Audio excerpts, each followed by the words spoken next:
അസ്സലാമു അലൈക്കും.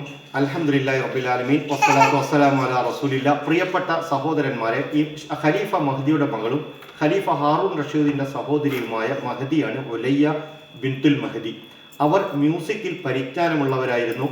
എന്നാൽ അതിന് പരിജ്ഞാനമുള്ള സ്ത്രീയായിരുന്നു എന്നും തത്വയും മനാഖിബുമുള്ള സ്ത്രീയായിരുന്നു, ധർമ്മനിഷ്ഠയുള്ള സ്ത്രീയായിരുന്നു എന്നാണ് ഇമാം ശംസുദ്ദീൻ ദഹബി അവരെ പരിചയപ്പെടുത്തുന്നത്. നമുക്ക് പരിശോധിക്കാം.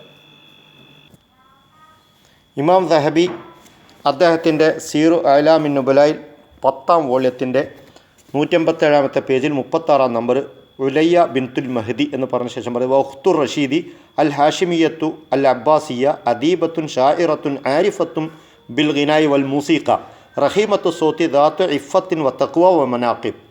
അപ്പോൾ ഹാറൂൺ റഷീദിൻ്റെ സഹോദരി ഹാഷിമിയ അബ്ബാസിയ അദീബയാണവർ, കവിയത്രിയാണ്. ആരിഫത്തും ബിൽ ഗിനായി വൽ മൂസീഖ, മ്യൂസിക്കിലും അതുപോലെ തന്നെ പാട്ടിലും പരിജ്ഞാനിയായ വനിതയാണവർ. റഹീമത്തു സൗത്തി ദാത്ത് ഇഫത്തിൻ വ തഖ്വ വ മനാഖിബ്, ധാരാളം മഹത്വമുള്ള തഖ്വയുള്ള സദാചാര നിഷ്ഠയായ വനിത എന്നാണ് ഇമാം ദഹബി. അപ്പം മൂസിക്കയിൽ പരിജ്ഞാനമുള്ള സ്ത്രീ എന്ന് പറഞ്ഞ ശേഷം ദഹബി മടിച്ചില്ല. സദാചാര നിഷ്ഠയുള്ള തഖ്വയുള്ള മനാഖിബുള്ള വനിതയാണ് എന്ന് പറയാൻ. 2ാം നൂറ്റാണ്ടിലാണ് അവർ ജീവിച്ചത്. ഹാറൂൺ റഷീദിൻ്റെ സഹോദരിയാണ് അവർ.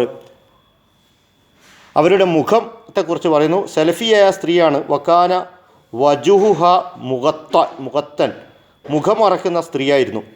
220-ലാണ് അവർ മരണപ്പെട്ടത്, 50 വയസ്സുള്ളപ്പോൾ. ശുക്രൻ ജസീൽ.